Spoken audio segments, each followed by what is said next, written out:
Buen día, jóvenes. Iniciamos la hora de la geografía, siempre dirigida por su facilitador y profesor Carlos Sánchez de Perú.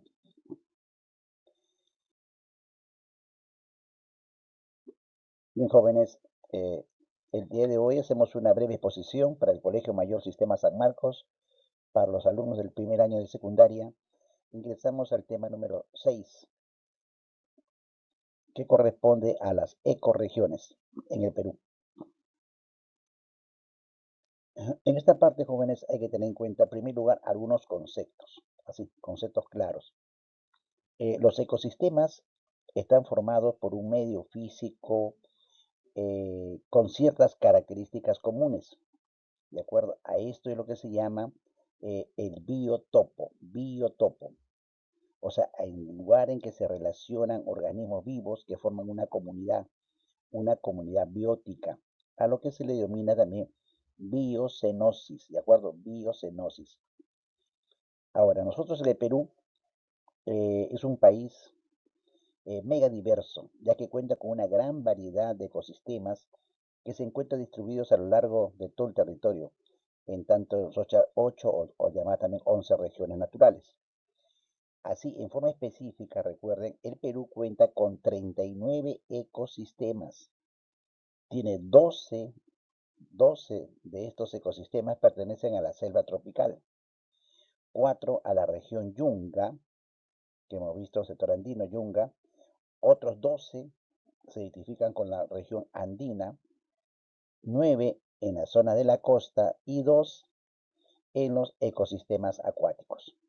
O sea, así se distribuye en este caso nuestros ecosistemas, los 39 ecosistemas que contamos en el Perú. Entre lo principal que tenemos que distinguir sería, por ejemplo, cuando hablamos de la selva tropical. Si hablamos de selva tropical, estamos hablando de los pantanos herbáceos, estamos hablando de las sabanas húmedas con palmeras, por ejemplo, que hay por Río Geat. Estamos hablando de bosques de aguas negras, de aguas blancas, los bosques de terrazas, los bosques de colina baja, colina media, colina alta, el pacal, o sea, los bosques estacionarios secos orientales. De eso hablamos en la selva tropical. Y si hablamos de la región Yunga, estamos hablando de los bosques, en este caso de las montanas, bosques montanas de Yunga y las altimontanas. Es decir, están en el sector medio de la Yunga, están para el sector marítimo o para el sector fluvial, en este caso la Yunga. Tenemos pues Yunga marítima y Yunga fluvial. Si hablamos de la región andina, tenemos los páramos, por ejemplo, los pajonales, tanto secos como húmedos, tenemos los matorrales, los bosques, en este caso altoandinos, donde tenemos una serie de criterios importantes, por ejemplo, en los interandinos del Marañón, del Mantaro, las pampas de Apurímac. También hablamos de los matorrales andinos en esa parte. Y si hablamos nosotros de la costa, por ejemplo, en la costa, ahí tienen ustedes el norte, en Tumbes, por ejemplo, se habla del bosque tropical del Pacífico, ahí podemos hablar de los manglares, podemos hablar de los matorrales séricos, por ejemplo, los bosques de, estacionalmente secos, los bosques, por ejemplo, ribereños o los agarrobales, hablamos de los desiertos, hay desiertos costeros, hay humedales, así como Boca China, ¿no? Es decir, contamos con todos esos aspectos, inclusive contando los ríos y sus características, los lagos, las lagunas que se presentan. En general, jóvenes, nuestros ecosistemas en el Perú son muy diversos, muy variados. Se puede estudiar personalmente cada uno de ellos. Los principales, por ejemplo, los bosques de terraza. eh, Aquí tenemos los que son no inundables. Estos están algunos, por ejemplo, algunos se presentan a unos 20 metros de altura. eh, Toda la vegetación llega a ese nivel, ¿no? Y le conocemos nosotros como sotobosque, así, sotobosque le decimos, sotobosque densos que hay, por ejemplo. Eh, También tenemos, por ejemplo, el pacal.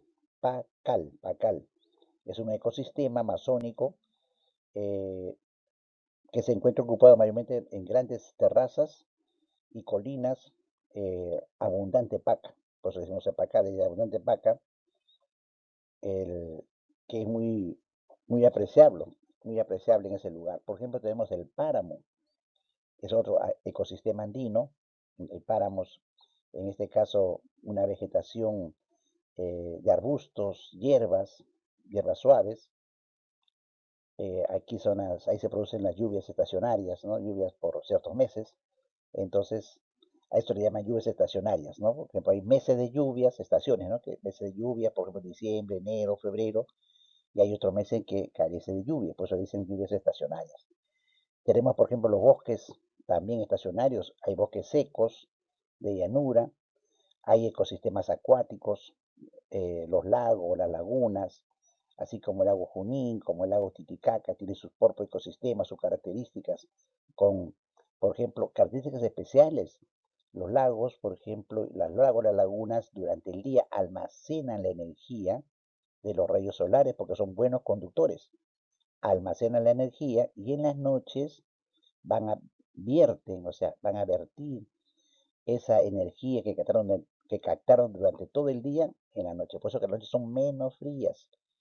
Lo contrario, ¿no? Cerca de los lagos, las noches son menos frías que lugares que están alejados de los lagos. Entonces, miren, es un ejemplo para que vean cómo influyen en el medio ambiente, en el sistema, en este caso, los lagos, las lagunas, los ríos cuando son, en este caso, de mayor caudal, ¿no? Algo específico, tenemos, por ejemplo, los manglares, son ecosistemas hidromórficos muy importantes, sus raíces.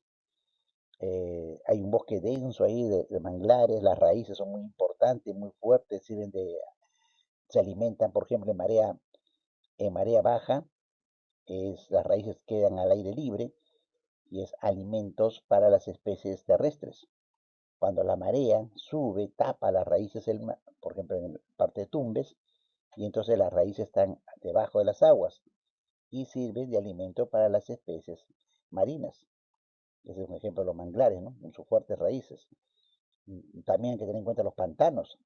Hay pantanos, en este caso, que predominan muchas hierbas en los terrenos, los pantanales, pero que esos pantanales tienen sus características porque dan hierbas especiales, especies que viven en esos pantanos.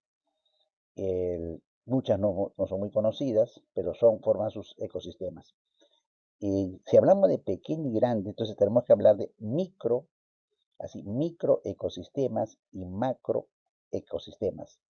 Como su nombre lo dice, jóvenes, microecosistemas, así vamos a ver aquí, por ejemplo, microecosistemas se refiere, en este caso, a pequeños, o sea, algo pequeño, pequeños grupos, pequeñas familias de, que se encuentran en ciertos lugares. Por ejemplo, tenemos cerca algunos volcanes, existen algunas aguas sulfurosas y ahí hay lugares que se forman bacterias, que forman su propio sistema, es un microecosistema.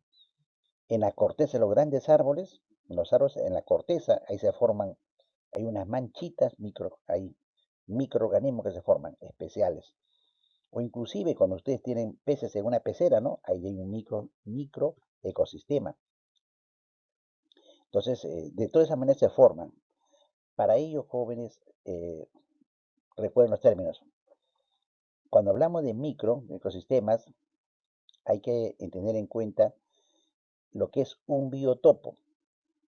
O sea, el territorio donde se producen ellos se llama biotopo. ¿Qué es un biotopo?